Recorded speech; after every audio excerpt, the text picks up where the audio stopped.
I'm really honored to be here with you this evening and glad that I could reach across four different centers in India and be able to tell you a little bit today about GnRH antagonists, specifically elagolix.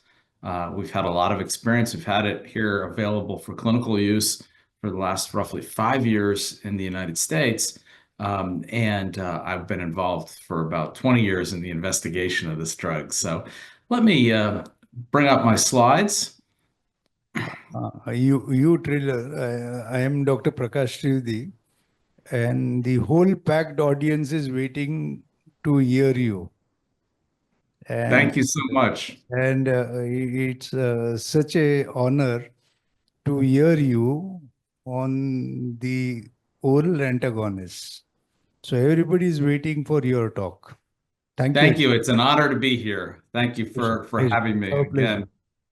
I want to talk to you a little bit about GnRH antagonists, in particular elagolix, but we'll go over a little background on endometriosis and some of the work we've done recently to help identify why we need new drugs like elagolix for endometriosis. First, I think all of you know that endometriosis occurs in almost 10% of reproductive age women, far more than has been typically recognized and is still often underdiagnosed. Nearly half of women with infertility have endometriosis, and most women with pelvic pain in that reproductive age range will have endometriosis. At least in the US, it's the second leading cause of hysterectomy and the number one reason for hysterectomy in women under the age of 35, many of whom would really rather not lose their uterus. So we really do need better medical treatments. The costs in the US alone are $22 billion. But there are challenges to even detecting endometriosis. It takes on average about 10 years from someone having significant symptoms that are due to endometriosis until we diagnose it. And I think the reason for that is that many primary care doctors aren't aware of the disease, many pediatricians aren't aware, patients aren't aware. There's this lack of understanding, awareness that we often miss this diagnosis or dismiss it in the early phases of the disease.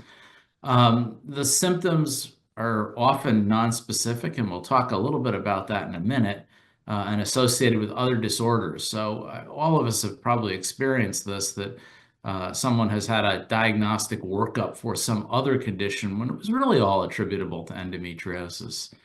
In this one large study that I have on the screen here of over 7,000 women, nearly 2/3 of them were initially misdiagnosed, and nearly half had to see 5 physicians or more before they got an accurate diagnosis.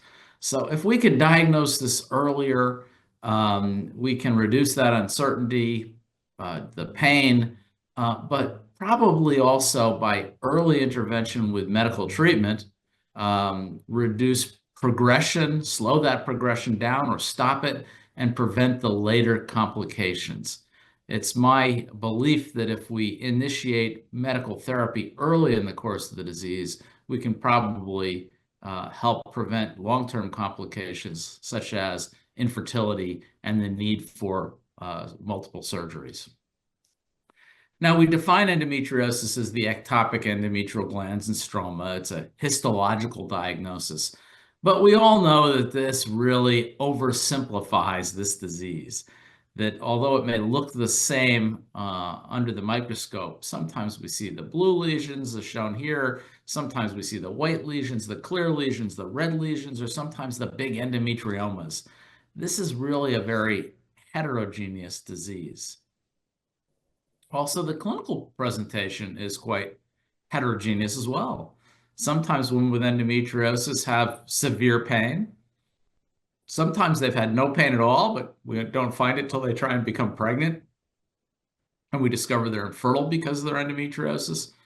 Or occasionally we find endometriosis just incidentally. It's been asymptomatic, there is no pain, no infertility, but we find an endometrioma when an imaging study is done for some other indication. So sometimes it's completely asymptomatic. So again, it varies in its appearance, it varies in its clinical presentation, and we also know that the disease stage doesn't explain the pain symptoms. So whether we look at dysmenorrhea or non-menstrual pelvic pain or dyspareunia, at any stage of the disease, you have about the same amount of pain. So it really doesn't correlate at all with what we're finding in surgery. So what I'd like to emphasize for you here today is that what you see in the pelvis is really just part of this disease. It's not all just about those dots in the pelvis. We also know that there are multiple symptoms associated with endometriosis that are not in the pelvis.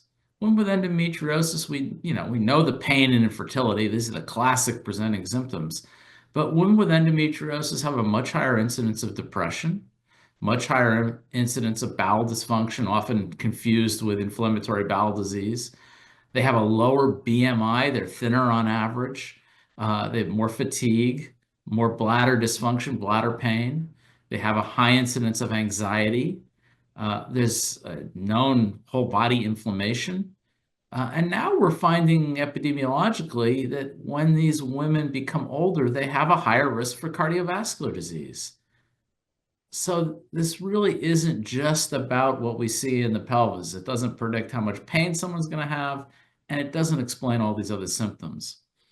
I'm going to summarize here for you a lot of the work we've done over the last 10, 15 years that starts to explain this. We know that the endometriosis communicates with multiple different organs, and through some animal studies, we've shown that inducing endometriosis changes the brain and induces these kind of behaviors in mice, that the mice become depressed and anxious.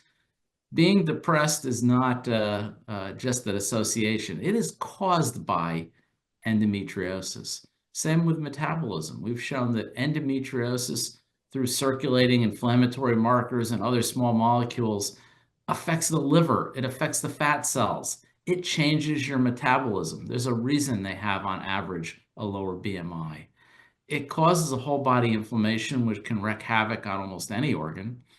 And we've also shown that endometriosis does cause damage to the vascular system and increases atherosclerosis that may explain that correlation with cardiovascular disease later in life.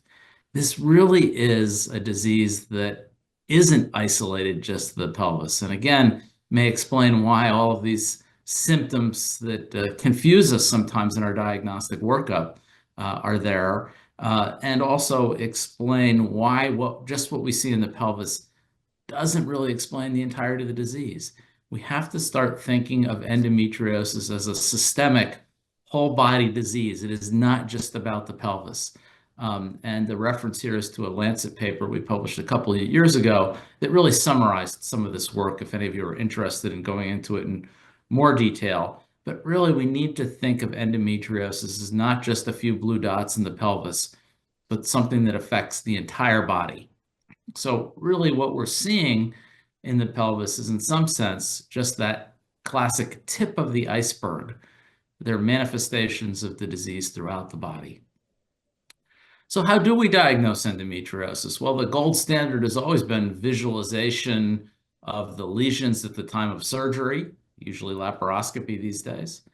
Often we can diagnose it by the signs and symptoms.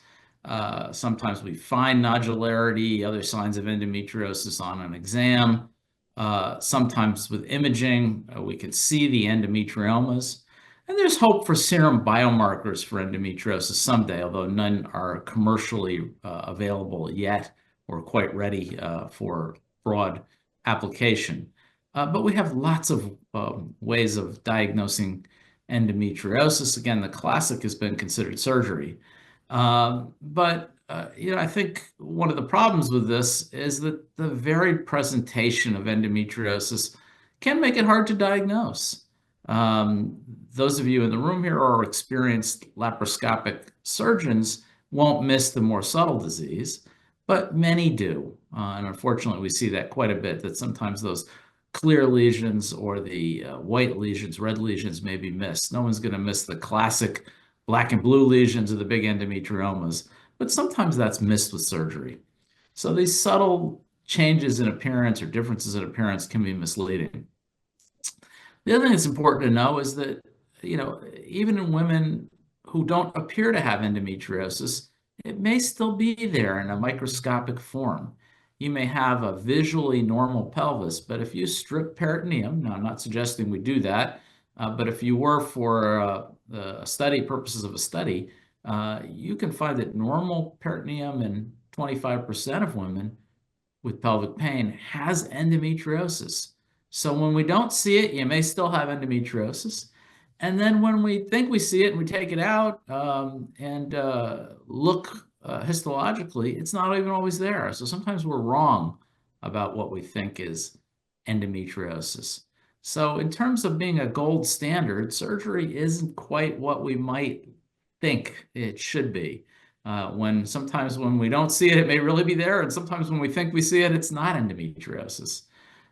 So although it's a gold standard, it's not that accurate, but the advantages, of course, is we can remove lesions, but it is invasive. It has its own morbidity. It's expensive. And the accuracy does depend on the level of the surgeon. The very skilled surgeons and experienced surgeons who do a lot of endometriosis surgery won't miss this. But also laparoscopy, again, removes the visible lesions, but doesn't take into account that systemic nature of the disease, that there's almost no organ system that is untouched by this disease. Of course, yes, we can see the big endometriomas on ultrasound as shown on the left or on MRI as shown on the right. But again, you can never use imaging to rule out endometriosis. Those peritoneal lesions usually just don't show up. We've made a case for trying to make a clinical diagnosis to not depend on laparoscopy for diagnostic purposes. That's not to say we still don't need surgery. There's aggressive disease that may be unresponsive. There's scarring and fibrosis that will need surgery to treat. There's sometimes cases where we're not sure of our diagnosis. There clearly is a role for surgery in endometriosis, but I hope you're moving away from using laparoscopy to diagnose endometriosis. That really delays the diagnosis, and as we saw earlier, that's a big problem, that when it's 10-year diagnostic delay on average, we should be recognizing it clinically, not waiting until it gets bad enough that someone wants surgery, but trying to recognize this disease earlier by making a clinical diagnosis. And this was a paper we published a couple of years ago in the American Journal of OBGYN where we look to clinical diagnosis of endometriosis. I think that's what we should be doing, diagnosing clinically and empirically starting medical therapy. Now, how do we do that? Again, endometriosis-associated pain can be quite varied, but it's typically cyclic, at least initially. You can have the dysmenorrhea, dyspareunia, dysuria, dyschezia, but you can also have referred pain to the thighs. You can have eventually progression to the point where it becomes non-cyclic, where they have pain throughout the month, and lower abdominal, back pain, inguinal pain. Often GI disturbances, bloating, nausea, vomiting are quite common with endometriosis. There are lots of other conditions that can be confused with endometriosis. I won't go through them all now, but I think an experienced clinician can tell the difference between endometriosis and pelvic inflammatory disease, which is an acute process with fever and white count and things like fibroids. They're going to be fairly obvious for us to distinguish. And non-gynecologic conditions.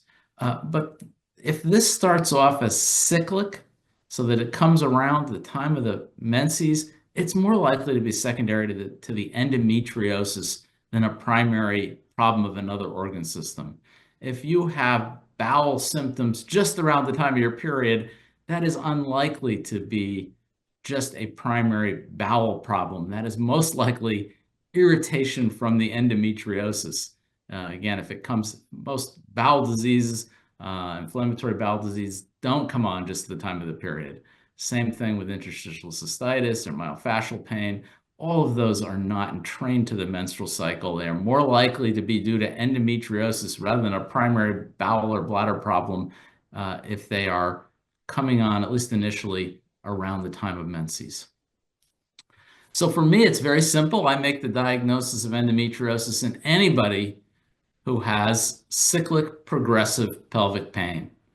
I empirically make that diagnosis. I expect the pain to be at the time of menses, although over time it can get worse and be occurring at other times during the menstrual cycle.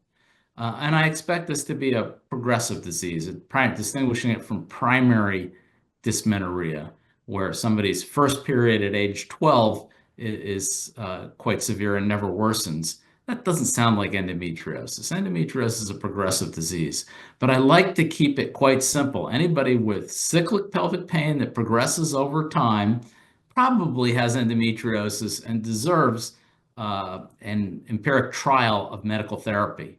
And if they have cyclic bladder or bowel symptoms that occur around the same time as the menses, the same time as the pelvic pain, it is probably secondary to the inflammation from the endometriosis irritating bowel and bladder.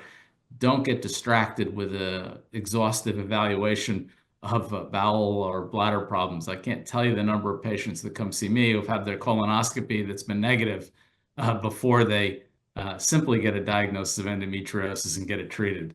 Unnecessary diagnostic adventures that are really could be just seen as endometriosis from the beginning. Now, while endometriosis is biologically very complex and it is a systemic disease, I think it's, again, very easy to recognize and fairly easy to treat. So let's go over the pathophysiology a little bit. We believe that most of it arises from retrograde menstruation, Sampson's theory. The endometriosis comes out the fallopian tubes, or the endometrial cells do, and implant in the dependent areas of the pelvis. But there are lots of other theories. Again, the retrograde menstruation is the most common, but we've done a lot of work establishing that stem cells can cause endometriosis. There can be coelomic metaplasia. There's certainly a genetic predisposition, runs in families. There's immune dysfunction that may make these lesions less likely to be cleared, but also this tremendous inflammation with endometriosis. And there are environmental triggers as well.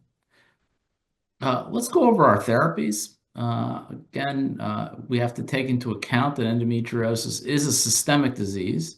And while surgical therapy will target what we see in the pelvis, it doesn't really treat all the systemic manifestations. This is a disease with not just, again, those dots in the pelvis where there may be microscopic lesions that have a widespread effect on multiple organs, and then immune dysfunction, inflammation. Medical therapy really is needed to slow the progression of the disease, prevent the disease, and treat all of these systemic manifestations. Again, surgery may target the lesions that are visible in the pelvis, but doesn't really embrace the nature of endometriosis as a systemic disease. So let's talk about the current therapies for endometriosis. Those on the top line are the multiple therapies that we use today: nonsteroidals for the pain, oral contraceptives are commonly used, various progestins, androgens, selective progesterone receptor modulators are some things that are used more in the terms of studies, at least for the selective progesterone receptor modulators, and agents that lower estrogen, the GnRH agonists, antagonists, aromatase inhibitors. Surgical therapy, again, is often necessary for severe disease where we really have scarring, fibrosis, but again, doesn't take care of the entire systemic effect. And there's a high recurrence rate. Again, 50% recurrence in a young person after endometriosis surgery within 2 to 5 years. I want to emphasize that post-op medical therapy, even those who do require surgery, post-op medical therapy is important. These women, unless we've done a hysterectomy, will typically have a recurrence of disease, and we can prevent that by using postoperative medical therapy. So even those that need surgery, please use postoperative medical therapy to prevent recurrence and to start to treat these systemic manifestations of endometriosis. So again, laparoscopy can provide pain relief, but even surgery isn't foolproof. Many don't respond. But again, the big reason to be careful about surgery is it's not a permanent cure. 50% will have recurrence. Medical therapy can delay that recurrence, or again, medical therapy can eliminate the need for surgery sometimes.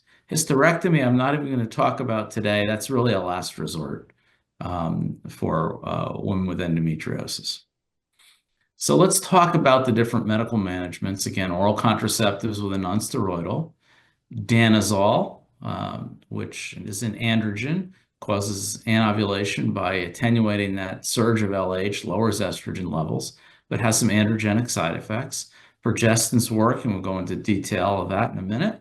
Aromatase inhibitors and the GnRH analogs, including GnRH agonists, which we used to use, and thankfully we now have the GnRH antagonists. All of our treatments work somehow trying to stop estrogen action. We know the ovary makes estrogen, that's what drives the growth of endometriosis, and we can use the GnRH agonists or antagonists to stop estrogen production. And progestins and androgens really do the same thing. A progestin doesn't lower serum estrogen, but it reverses estrogen effect on endometrium and endometrial tissue. If you think about it in the normal menstrual cycle at ovulation, when progestin surges, we get the endometrium stops growing, stops proliferating, and differentiates. It's the same thing happening. It blocks that estrogen effect on endometrium. So the first line therapy has traditionally been oral contraceptives, and it's the progestin, of course, in the oral contraceptive that's beneficial. You can give them either the traditional cyclic fashion or continuously, and I prefer to give them continuously. If somebody has dysmenorrhea, why have menses at all? And also, every time someone has a menstruation, there is some retrograde menstruation, and you're continuing to feed the endometriosis. So I prefer continuous to eliminate the period. I find these are best for mild pelvic pain and also have a contraceptive effect. You can use progestins. In the United States, we use norethindrone or medroxyprogesterone acetate. This is a meta-analysis here just showing a very nice effect of MPA. Any progestin, whether it's progestins in oral contraceptives, norethindrone, medroxyprogesterone, all are very effective, at least in a subset of the population. And of course, we can use progestins through an IUD. I think that really works by reducing menses and maybe getting rid of some of the menstrual-related cramps. Doesn't work as well on the lesions outside of the uterus and the ovaries and through the other areas of the pelvis, and certainly doesn't treat the systemic disease. Occasionally, I'll give some vaginal progestin, especially for rectovaginal endometriosis. And in the United States, some people use the depot form of medroxyprogesterone acetate. I don't like that very much. There's a lot of breakthrough bleeding, which can cause pain and cramping and concern for these patients. So I essentially never use that for endometriosis. But of course, the big problem with any of these therapies is progestin resistance. We know that in a subset of patients, progestins just don't work, whether that's an oral contraceptive or progesterone or progestin in some other form. They may not respond.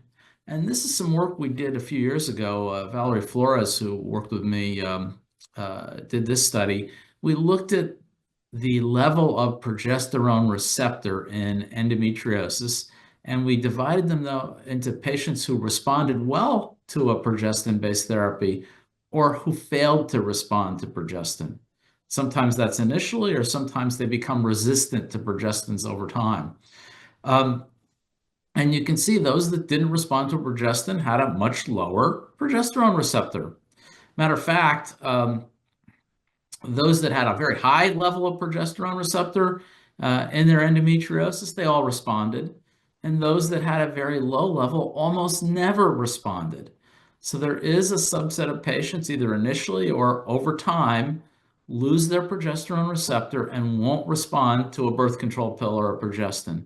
And switching from one birth control pill to another, which unfortunately I see people in my community doing, it just doesn't work. If they don't respond to one progestin, it's not that another one will work better. They don't have the receptor to respond to any progestin. So if they don't respond to a birth control pill, which is often the first line, I quickly move them on to a second line therapy. And these days it's often, or typically, the GnRH antagonist. Another paper we just published in the last month was showing that there's a tremendous effect on mood in patients with endometriosis. As I mentioned in the earlier slide, we know patients with endometriosis have a much higher level of depression than average. And birth control pills, I'm sorry, the numbers didn't show up here, but what this slide, the numbers were supposed to show you, is that nearly half of the patients stopped taking oral contraceptives. Of those who did discontinue, most of them did it because they were progestin resistant and they didn't respond to with pain relief. But another roughly third of them had depression or mood changes that were brought on by the oral contraceptive that made them want to stop taking this therapy. So you combine inadequate symptom relief, the progestin-resistant patient, with the increased risk of depression among women with endometriosis, we see that nearly half of them don't respond to progestins or have a symptom exacerbation. Progestins really only work, birth control pills probably only work in about half of your patients. So we really do need other alternatives. We have androgens, and this is again a meta-analysis from Cochrane Review that shows that danazol really works. It's an effective treatment, but my patients think that this is what's going to happen to them. Obviously, this is an exaggeration, but acne and hair growth are side effects of androgens. And although it's an effective drug, the side effects are often not acceptable. We rarely use danazol today. Patients really don't want this medication. And while endometriosis may be complex, it is always an estrogen-dependent disorder. So lowering estrogen is always successful. There is the progestin resistance is there, but there's no such thing as estrogen-independent endometriosis. You induce a pseudomenopause, and you can do that with a GnRH agonist, antagonist, or potentially an aromatase inhibitor. Of course, the complications we worry about are menopause symptoms and bone loss, but with the right add-back therapy when it's needed, you can eliminate that. Now, in the United States, we use norethindrone, or you can use any estrogen progestin combination similar to menopause hormone therapy. Again, let's talk about GnRH. GnRH comes from the hypothalamus, as you know, the receptors in the pituitary. So we're talking about altering brain. And the GnRH analogs that we have available have been the GnRH agonists, which are shown here. The typical one we've used is the leuprolide. That's an injectable, long-acting agent that we commonly use, and we'll often add back hormone therapy to prevent that bone loss and vasomotor symptoms. And I just want to show you some data. This is old data from GnRH agonist that show on the left bone density, on the right pain. And you see when we look at GnRH agonist in group B that includes norethindrone, you don't get the bone loss. Group A, GnRH agonist alone, you can see the dramatic bone loss on the left. You give that add back, you eliminate that bone loss. But importantly, when we look at the pain, and here dysmenorrhea, at 8 months or 12 months, the pain is still reduced. It doesn't attenuate the effect on pain, but it prevents the hot flushes and bone loss. So if we use enough GnRH agonists or antagonists that we're starting to worry about menopause symptoms, we can easily fix this with a hormone add-back therapy without reducing our efficacy. You'll still get the reduction in pain, but without the bone loss or hot flashes. So let's talk now about the main subject we're here to talk about today is GnRH antagonists, and in particular elagolix, which was the first oral GnRH antagonist ever approved. This is the New England Journal paper that where we published on this a few years ago, and it's become widely used now in the United States, and I'm very glad to hear that you have it available now in India.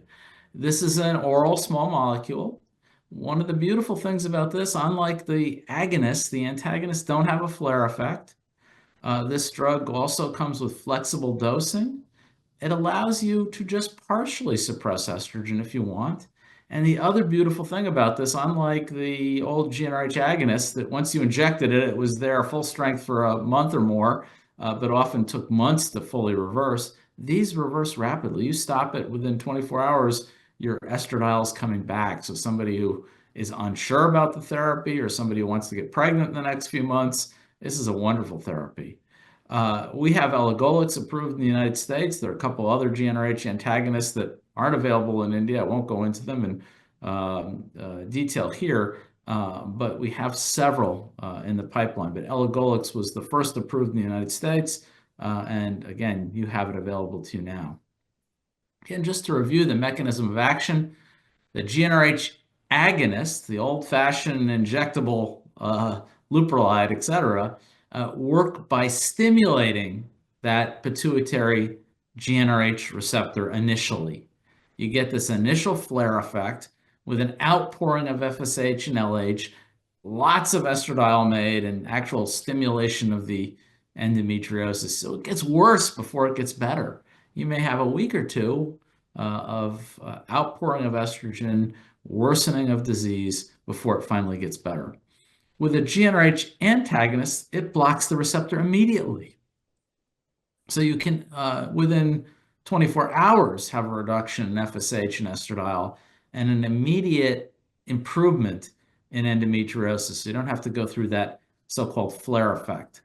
So this oral non-peptide, it's not a peptide, so it could be used orally. The peptides of GnRH break down in the gut, but it results in a dose-dependent suppression of the gonadotrophins. Now, with the agonists, the old-fashioned injectable agonists, you couldn't do that partially. In order to suppress the receptor, you had to fully stimulate it in order for it to stop working. So it's all or nothing. With the GnRH antagonist, you can add a little bit, block the receptor a little, or a lot and block the receptor completely. It doesn't work by desensitizing and downregulating the receptor like the old-fashioned GnRH agonists. So you can rapidly, immediately, essentially revert, cause hormone suppression, no flare effect, and you can easily reverse it, and you can titrate you can customize this for your patients. So the advantages are, again, it enables the management of endogenous estrogen. You can titrate it, give a low dose, and not suppress the patient's own estrogen. You don't need the add back. Or for those who have more severe disease, you can give a high dose and use add back if you need it. It's oral, unlike the agonists, which are injectable. You don't get that flare effect and worsening of the symptoms, and you can adjust the dose. You can individualize it for your patients. It really is personalized medicine, huge advantages. The idea, again, is that in the blue bar, you see bone density. In the green, you see pain. And the higher you have an estrogen level, the more pain you get, the more your endometriosis is growing. But you have better bone density. If we reduce the estrogen levels too far, you may be able to eliminate pain, but you also lose bone. So the idea is to get that sweet spot where pain comes down or goes away, but not so low an estrogen level to induce bone loss and great osteoporosis. So you can do that by using a low dose of a GnRH antagonist with no add back, or a higher dose, and you can give some add back if necessary to keep you in that ideal range of estradiol level where you get optimized both. So let's go through the trial that led to approval of elagolix. This was the New England Journal paper that I mentioned earlier, where we conducted 2 double-blinded, randomized, placebo-controlled trials. One was done in North America and one was done globally, but essentially the same study design. The women had to, of course, be in the reproductive age range. They had to have had a surgical diagnosis of endometriosis, so we're sure the pain was related to endometriosis. And importantly, they had to have had moderate to severe dysmenorrhea and also non-menstrual pelvic pain, both. So these were not the women coming in with mild dysmenorrhea. Moderate to severe dysmenorrhea, most of them had failed and tried other medications. These were fairly severe disease. Now, we rated the dysmenorrhea on a scale of 1 or 0 to 3, either no pain, mild, moderate, or severe. So they had to have moderate to severe pain. Plus, they had to have also had non-menstrual pelvic pain, more than just dysmenorrhea. Then we screened them for 2 menstrual cycles to get baseline pain data off medication. And then we treated them with one of 3 treatments, either a placebo, elagolix 150 milligrams once a day, or elagolix 200 milligrams twice a day. So a low dose and a high dose of elagolix that were designed, just as we talked about before, the low dose to partially suppress estrogen levels, but not down to menopausal range, and the 200 to really not menopausal levels, but considerably lower estrogen levels. And this is what we found here, the dysmenorrhea results, the top bar, the top line rather, in purple is the placebo group. And there's a little bit of a placebo effect. You'll see that with any pain study. You get a little bit of a placebo effect. In the orange, you see the elagolix once a day regimen, and you get a significant reduction in pain. But with the 200, you get a dramatic reduction of pain. That's the blue line in the bottom. Now, what I want to point out that the baseline score here was 2.2. Remember, this was a 0 to 3 scale. They had to have moderate to severe pain, 2 or 3 to get in the study. And again, as you'd expect, the average was here, 2.2. Notice on the y-axis that the pain score drops by about 2 points. So if your baseline score was 2.2 and you go down by 2 points, these patients are very comfortable. This is really nearly eliminating that pain, certainly at the high dose. At the lower dose, again, these are women with moderate to severe pain. I tend to use that lower dose in the women with the milder pain, maybe those that birth control pill was giving them some mood-related side effects, but otherwise was working pretty well, or those with mild pain. Those with the more severe pain, I tend to use the higher dose elagolix, the 200 twice a day. This looks at non-menstrual pelvic pain. You can see the same thing, reduction with the lower dose, a greater reduction with the higher dose. Again, the same in both the studies. They're essentially identical studies, just the location varied. Another way to look at this is the responder rate. This takes into account, how many of your, not just how much the pain went down, but how many of your patients saw a meaningful reduction in pain.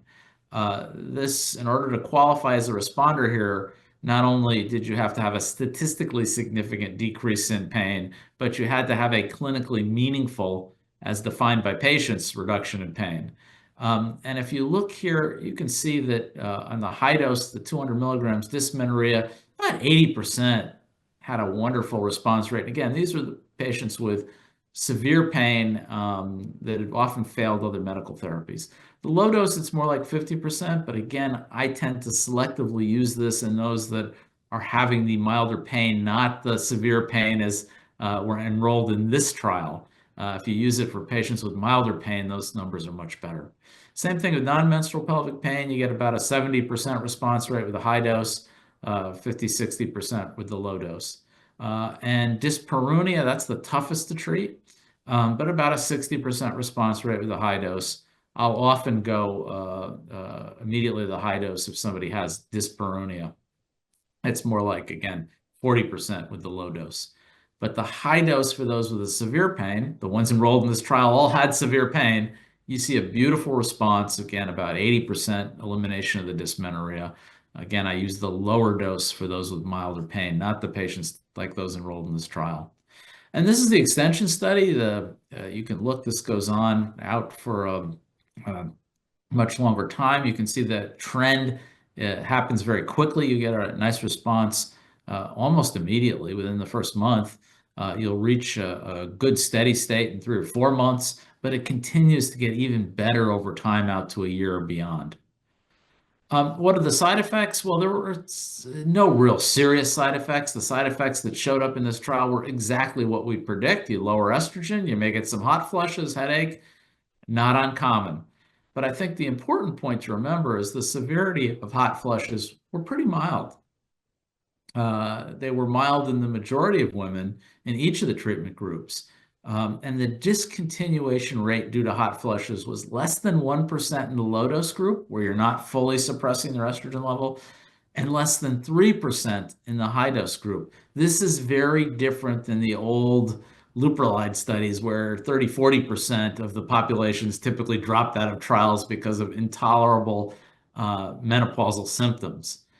And remember, if somebody is having menopause symptoms, you can use hormone add-back therapy. If I have anybody with menopause symptoms due to low estrogen, and that's what we have here, if they have menopause symptoms due to lower estrogen levels, I give them back some therapy, either northindrone or a low-dose estrogen progestin menopause type of regimen. You can eliminate these symptoms in those that have them, and again, prevent the concern over bone loss with long-term use. So again, this looks at estrogen levels, and that green zone there is where we want to land, not oversuppressed, but not so much estrogen they're stimulating the endometriosis. And with a GnRH antagonist, if you use a low dose, you'll really get in that level. You may suppress their estrogen levels. In the majority of patients, they'll be in that therapeutic range where their pain is better, but they're not losing bone and they're not getting hot flushes. With the higher dose GnRH antagonists, the higher dose of elagolix, you probably do suppress them, and many will have hot flushes, and we worry about bone loss in the long run, but you can always give some add-back therapy. Again, the menopause hormone levels, menopausal hormone replacement therapy levels will get you in that therapeutic window where you can eliminate the pain and still preserve bone and not have hot flushes. So again, even though this is not how it's packaged, you can treat symptoms of low estrogen with hormone therapy. And as I showed you before, we have great data that show that that will preserve bone density without taking away from efficacy. So just as a review, the old way we did it was the GnRH agonist. The new way is the GnRH antagonist like elagolix. They're oral rather than injectable. You get an immediate shutdown of estrogen production instead of the flare and worsening of symptoms for the first week or two with the GnRH. The old way, we used to give GnRH alone. We had a lot of symptoms that caused people to stop taking it. Now we can give a low dose of GnRH where you don't get those symptoms, or if we give a higher dose of GnRH antagonist elagolix, we can add a little hormone therapy back to eliminate those symptoms. So again, we can manage that depending on the needs of our patients and personalize it a little bit better than we could with the old regimens. Wrapping up, I think the varied presentations and diffuse symptoms of endometriosis have made it difficult to diagnose endometriosis in the past. I think we need to be aware of these systemic manifestations and not be confused, not be led down some inappropriate diagnostic pathway for GI problems, or we've seen patients sent to urologists or gastroenterologists or even psychiatrists because of some of these other symptoms that are really resulting from the endometriosis. And while surgical therapy can treat the local disease, we really need to think about using medical therapy sooner to treat all of these systemic manifestations of endometriosis. And our new medical therapies, such as elagolix, provide effective treatment in a patient-friendly format. They don't need the injections. It's much easier to titrate, works faster, really is a big improvement. So when we conclude, I think medical versus surgical therapy, they really need to start thinking about diagnosing this clinically. We can diagnose it earlier in patients who might not even want surgery or not be candidates for surgery. We can start empiric medical therapy, and I move quickly from an oral contraceptive to a GnRH antagonist, knowing that if they don't respond, that half of them probably won't do well on an oral contraceptive. Move quickly to a GnRH antagonist if an oral contraceptive is either not alleviating the pain or maybe causing mood symptoms and other side effects, which are very common, more common in endometriosis patients. Again, we just published a paper looking at that, much more common in endometriosis patients than the general public. GnRH antagonist I even use as a first-line therapy for those with the most severe pain, especially dyspareunia. If they have a history of side effects with oral contraceptives or a history of depression, I may go right to the GnRH antagonist, which does not bring on that depression. Elagolix is better for the patient with symptoms of depression, or quickly move to a GnRH antagonist, elagolix, for somebody who's not responding to an oral contraceptive. Again, switching from one to another doesn't work. They don't have the receptor to respond to any. So again, the key considerations when we think about what drug to use, the severity of the symptoms. If they have dyspareunia, if they have severe symptoms, you might want to go right to the GnRH antagonist. The extent of disease, remember, this is a systemic disease. If they're desiring future fertility, this is the GnRH antagonist. Elagolix reverses quickly, about 24 hours, and estrogen levels are back. Age is important too. And any threat to the GI or urinary tract, if we think they really may be progressing where they're causing some damage to these organs, the GnRH antagonist is the most effective way to make sure that that does not become a lasting or permanent damage. So I'll leave you with this treatment algorithm. If someone has endometriosis and fertility, we treat them essentially the same as anyone else, ovulation induction or maybe in vitro fertilization, very successful. But those with pain, first-line therapy is generally still an oral contraceptive with a nonsteroidal. If that pain persists, I go right to a GnRH antagonist fairly quickly. Do not try switching from one progestin or one oral contraceptive to another. And again, for those who have more severe pain or those who have depression, I'll often go right to the GnRH antagonist, skip that so-called first-line therapy. I'll end here and thank you very much for your attention and be glad to take questions. Yeah, Dr. Nitin Shah from Mumbai. Professor Yug, it was a great lecture, great insight in the new molecule in a very lucid manner. And so what is the duration of treatment one can continue with this molecule? As it always said, after 6 months, or we can continue for a long time. And what are the major side effects? In the United States, the low dose is approved for 2 years and the high dose for 6 months. And that's based on the studies done without add-back therapy.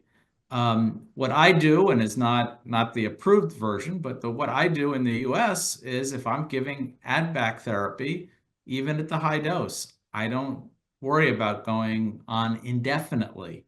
If I'm going many years, I will check a bone density to make sure that we're not reducing bone mineral density. But again, we have plenty of data from the old days with Leuprolide that giving add-back therapy preserves bone density, and you really don't need to worry about it. So I ignore the official guidelines because it wasn't tested with add-back therapy.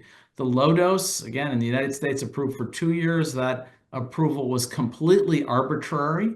There was nothing getting worse. They weren't losing bone density. But again, if I'm going to go beyond 2 years on the low dose, I might check a bone density. That's really the only concern with long-term use. And then somebody on the low dose, after 2 years, I might start checking a bone density. And those in the high dose, I won't go more than 6 months without add-back therapy. But on add-back therapy with high dose, the 200 twice a day Elagolix, I will continue that indefinitely as well. But we'll check bone mineral density.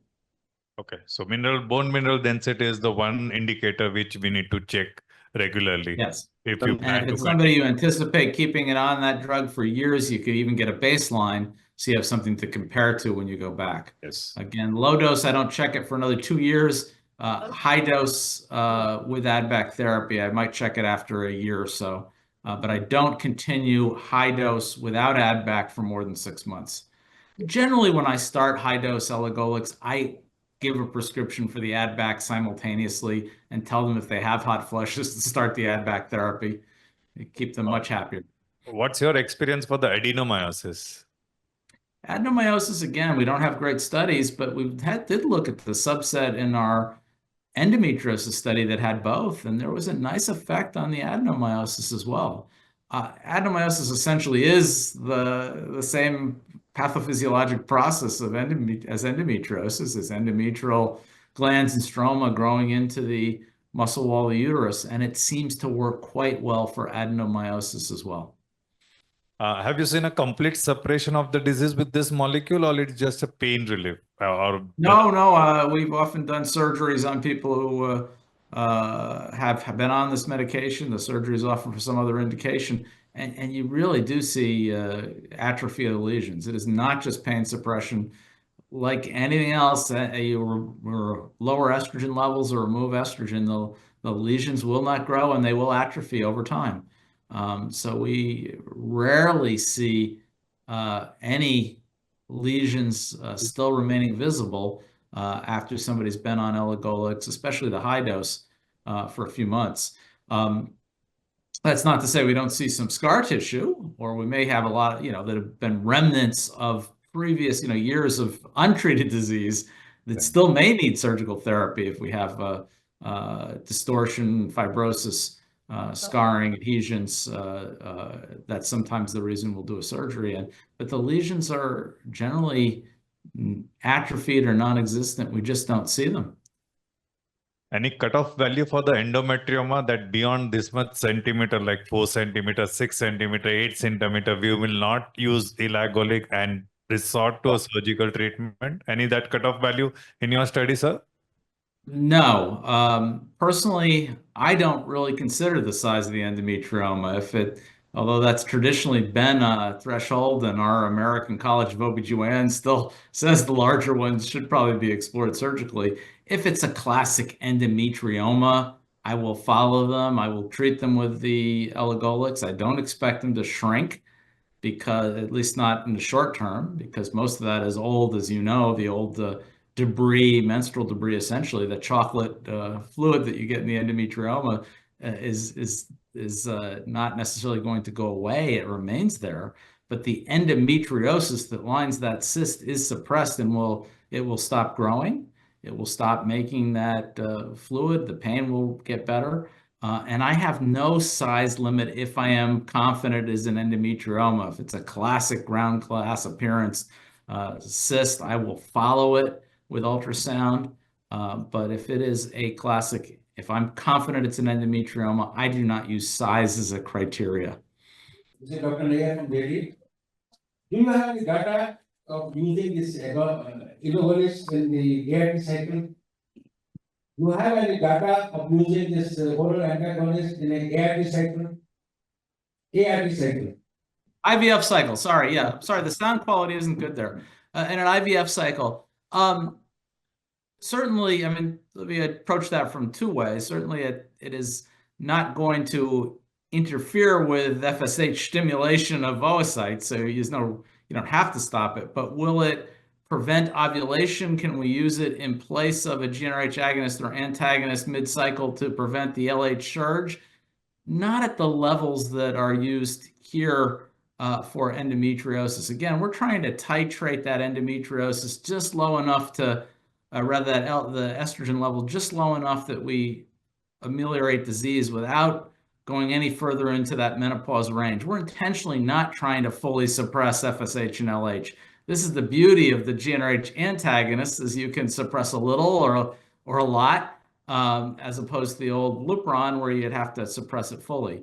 So with these doses, we're intentionally not giving a full blockade. You can still get an LH surge, so it doesn't really suppress. Now, probably at a higher dose, it would be fully effective, but you're probably going to need a higher dose than the 200 twice a day. And there aren't good enough studies yet to tell us at large scale, how many escapes you'd get using a higher dose and which dose of elagolix is effective. I'm sure at the right dose it would work, and we can use an oral GnRH antagonist to prevent the LH surge in our IVF cycles, but I can't tell you what the right dose is at this time. The other question is, when you give oral antagonist to endometriosis patient, and you want to start an IVF stimulation, you can start immediately after stopping it, or you can wait for some time. I'm sorry, test what immediately after stopping it? Yeah, how long the pituitary suppression lasts? Oh, very, very short. I mean, these again are very short-acting molecules. That's the reason you need to give 200 twice a day. Why it needs to be twice a day dosed, because they aren't long-acting. Within 24 hours, you can start to see estrogen production resume. So the beauty of these molecules is that they are very, very rapidly reversible. You stop it and it'll reverse almost immediately. You can start immediately stimulation, immediately. Next cycle. Next cycle, I mean, even yeah, same cycle. You stop it and you can start stimulation a couple days later.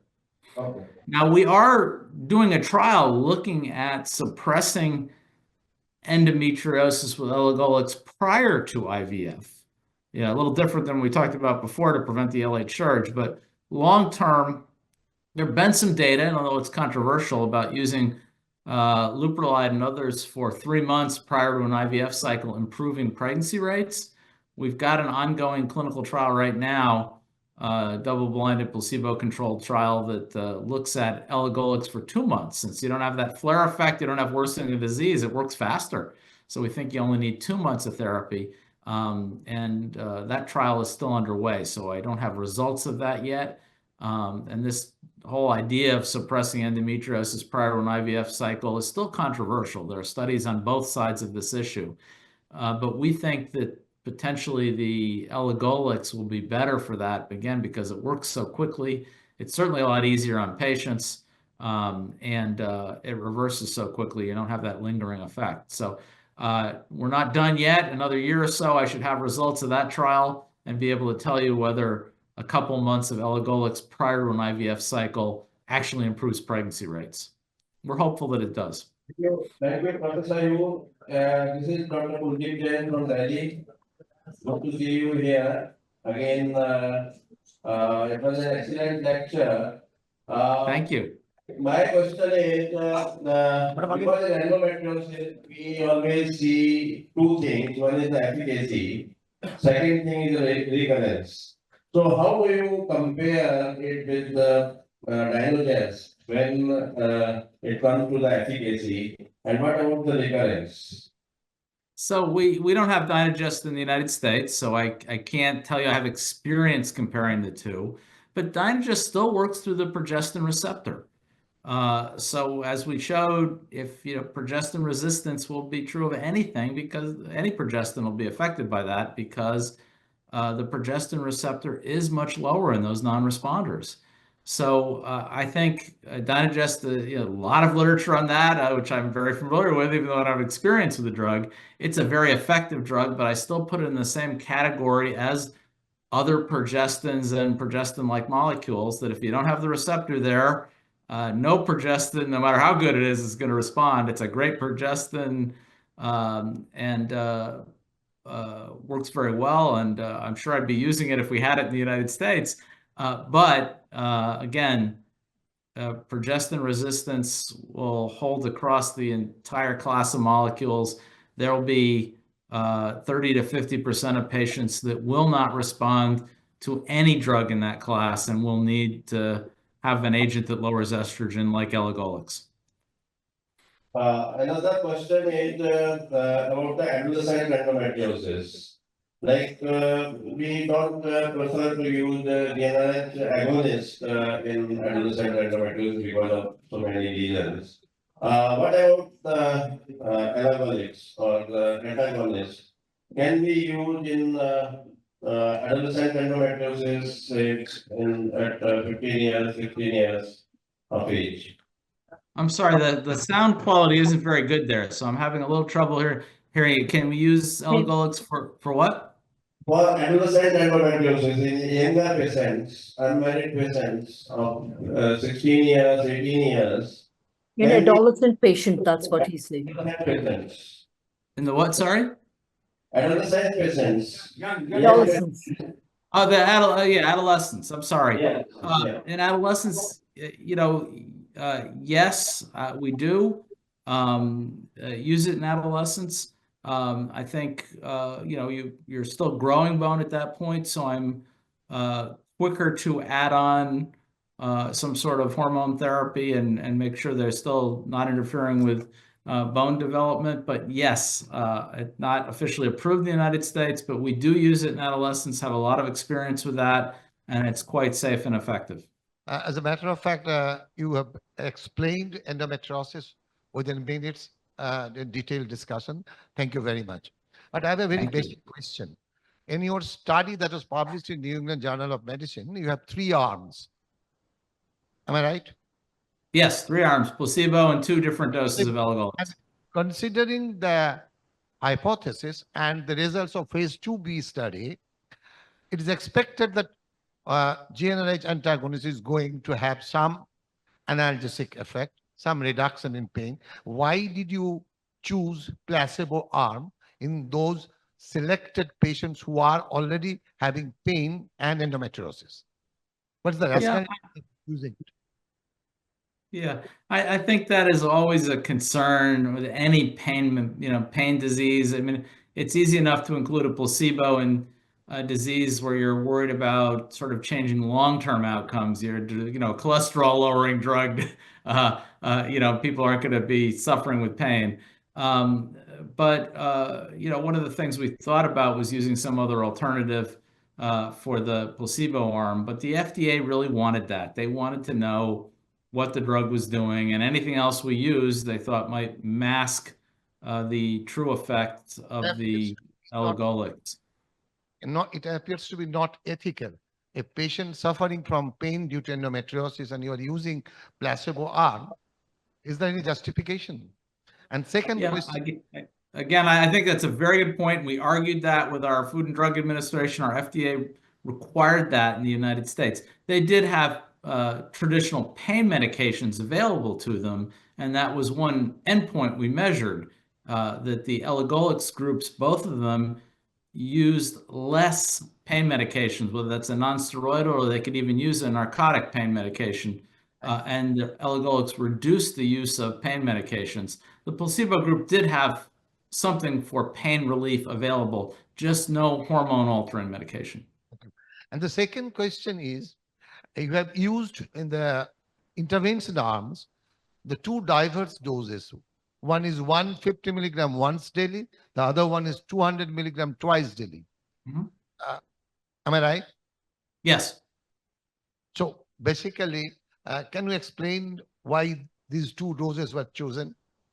Yeah, I mean, there were several doses that were looked at in earlier studies, and the idea was that there would be one lower dose that would just partially suppress estrogen. They would not stop having menses. The majority of them don't get hot flushes. A low dose that would work for those with mild disease. And then a higher dose for those who really needed the full suppression or near full suppression to treat the more severe disease. And in practice, this has worked out quite well. Most of the patients I see, I tend to see some of the ones with more severe disease, I go right to the higher dose. But the idea would be to give us that flexibility to customize dosing just to what our patients need. And there are probably some patients with milder pain who do fine. Matter of fact, I have a lot of patients who do fine on that low dose. Those are usually the ones with very mild pain, but often those are the ones that have depression on a birth control pill, but the birth control pill controlled the pain, or those that have milder pain. I start with that lower dose. But the idea was to have 2 doses, one, so that we could really personalize this to just our individual patient needs.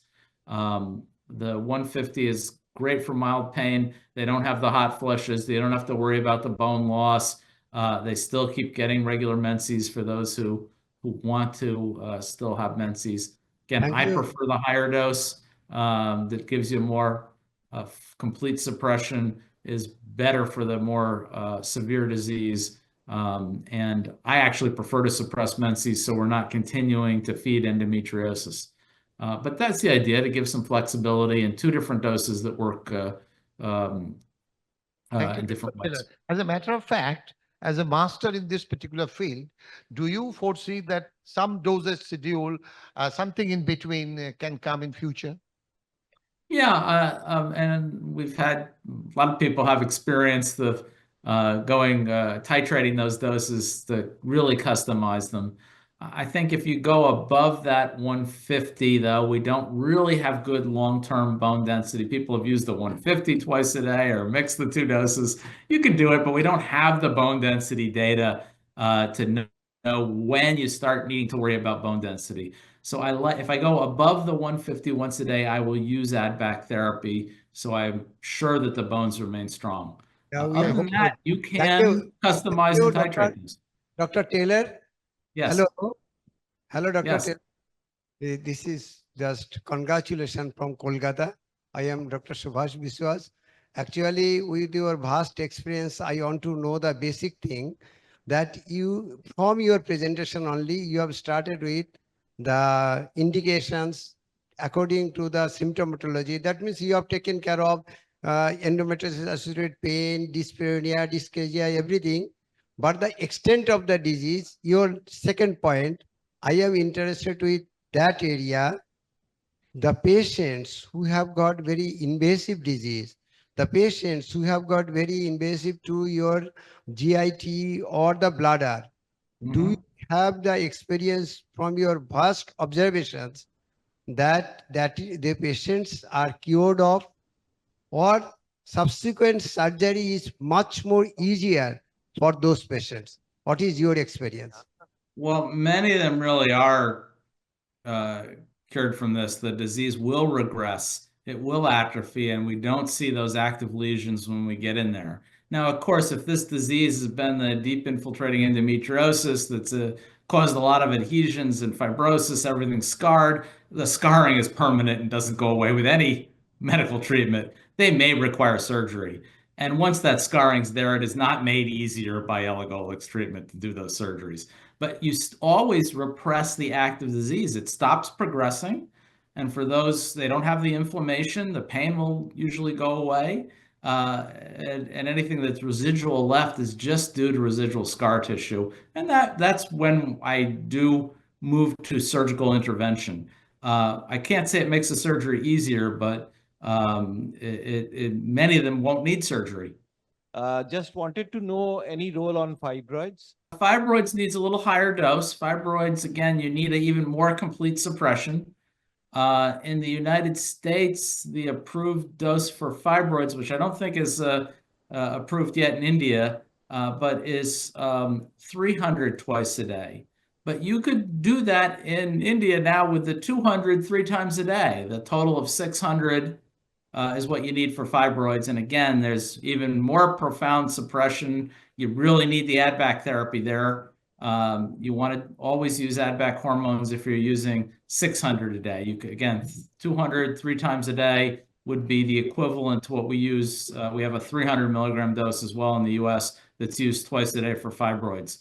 So for fibroids, you want to use 600 total, so the 200 3 times a day with add-back therapy. Very effective for fibroids, stops the bleeding quite well, eliminates menses, stops bleeding, very effective. You have made endometriosis easy, I think now. So there are a few questions which I'll hand it over to our colleagues. Thank you. Okay, Dr. Taylor, the young people, is there any age limit above which only we have to start? I don't have an age limit. Again, it hasn't been extensively studied in the adolescents, but we have a lot of experience. There are now beginning to be reports coming out using it in adolescents. You know, before I diagnose somebody as having endometriosis, I generally want to see some change in pain from menarche so we can distinguish it from primary dysmenorrhea. So I usually don't diagnose it in the first year or two after menarche. So don't usually start it in a 12 or 13-year-old, but we've started it in 14, 15-year-olds, and certainly we'll use it below the approved age of 18 in the United States. Okay, about the Relagolix, that is, except for long acting, any other advantage is there when compared with the Elagolix? The Relagolix, no, the Relagolix is a longer acting molecule, so it's very hard to titrate. You don't have the advantage of being able to use a low dose or titrate it for your patients or customize the add back. Because it's so long acting, you do get a effect that's more like the GnRH agonist. It's always a complete suppression, and you want to give add back. It works well, but you don't have that flexibility that you get with Elagolix. Do you have any experience in IVF, or your colleagues, did they use this molecule? Yeah, I think somebody had asked that earlier from one of the other sites, and the idea of using it for suppression of the LH surge, again, this molecule was designed to titrate to the least suppression that you need to fix the endometriosis and not complete suppression. My guess is that there is a dose of Elagolix that will be very effective for suppressing ovulation that we can use in an IVF cycle, but that dose hasn't been defined yet. If I had to guess, it'd be the fibroid type dose that we we're just talking about, the 600 milligrams. But again, there aren't enough large studies to tell us what would be safe. This drug is being designed right now not to give full, complete suppression. We don't want to give more than we need to control the endometriosis. So IVF, you really need to block every ovulatory surge. We don't do that with the current doses of Elagolix that we're using. There will be a dose that'll work, but we just haven't defined it well enough yet that I feel safe switching in my IVF patients. The flip side, though, the other potential indication is using it as pre-treatment prior to IVF. And again, there's some great older data with Leuprolide for 3 months prior to an IVF cycle, suppressing the endometriosis that suggests maybe you get better pregnancy rates. That's been controversial. There have been some studies on both sides. And we are doing a large multi-center trial sponsored by the NIH right now that looks at randomizing women to Elagolix versus standard, placebo, basically standard of care prior to their IVF cycle. Because Elagolix gives you that immediate suppression without a flare effect, you can do a 2-month rather than a 3-month that you had to use with the Leuprolide. You could do a 2-month pre-treatment, and we've got a clinical trial ongoing right now, and within a year or so, we should have some results of that trial, and hopefully I can come back then and tell you whether that really does improve pregnancy rates. But it very well may. The idea, though, is that you have to suppress them and then immediately get them into something like IVF before that effect wears off, if we want to see it impacting pregnancy rates. I do not recommend any drug for any medical therapy for improving pregnancy rates outside of the setting of IVF. Pre-cycle suppression, what is the dose you are using? For pre-IVF, we're using the yes. 200 twice a day. The standard endometriosis dose that we used in the study, the higher dose, though. Okay, thank you.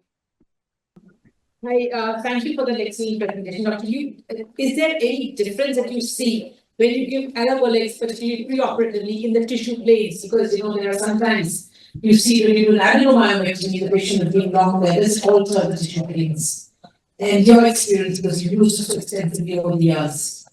We use it, quite frankly, a lot of these patients who have an elagolix don't need surgery because it works so well. The pain goes away, and I'm taking fewer of them to surgery. The ones that are really resistant, and I don't think it's that the elagolix harms the tissue planes. I think the ones that actually need to go to surgery that don't respond to elagolix are the ones with a lot of scarring and fibrosis that are the most difficult cases. But I don't think it's that the elagolix changes the tissue planes. It's that those that still need surgery after elagolix are the worst of the worst that have often, it's not even the active disease, because the elagolix will suppress the active inflammation of the endometriosis. But it's those that have that scarring and fibrosis adhesions that are still causing the pain that are left that don't respond. Yeah, I think it's a little better because you don't have all the inflammation there, but those are still the most difficult cases. One more question, that there are times when we've been given a Mirena or LNG-IUS to our patients. And so do you think, is there any data experience of adding elagolix? Because the Mirena would work like an add back, because progesterones do work like an add back. So in those cases, are we getting the freedom to use elagolix longer with higher doses as combination when you do a Mirena with an institute in place? No, if I understood it, sorry, the sound isn't great at your site, but if I understood the question properly, the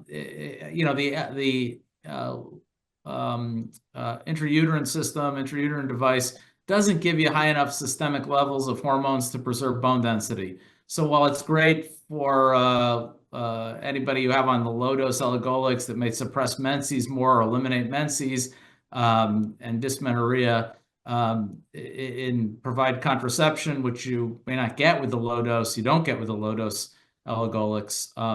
I think it's not enough to preserve bone density or take care of the systemic effects of endometriosis. I'd much rather have somebody using an oral agent than an intrauterine device. Not that you can't use it for contraceptive purposes or improving dysmenorrhea, but it just doesn't take care of all those systemic manifestations of the disease that we talked about, and not going to keep the bone density strong, which is what we worry about with real long-term use, or what we worry about on the higher dose.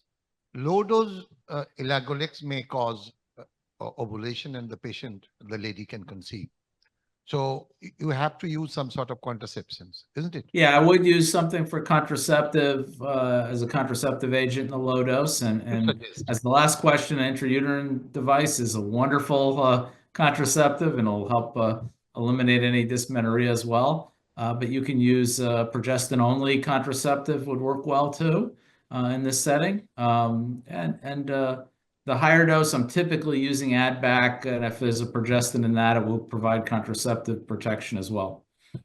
Do you have an additive effect of LNG-IUS plus elagolix, because it serves both the purposes, low dose elagolix plus LNG-IUS? Any Wonderful. Yes, we have a lot of experience with it. It hasn't been well studied in a form, not a lot of literature I can point to, but in our experience, it's a wonderful combination that does give you that contraceptive effect that you need, and also, again, may eliminate menses and certainly improves dysmenorrhea further. They go nicely hand in hand. I think most of the questions have been asked by Delhi, Kolkata, and Mumbai. I think we don't have much questions here. Okay, thank you. Thank you so much, Dr. Taylor. Thank you so much. It's been my honor to be here with you. I only wish I could be there in person to have a chance to meet many of you and talk to you, but thank you for having me.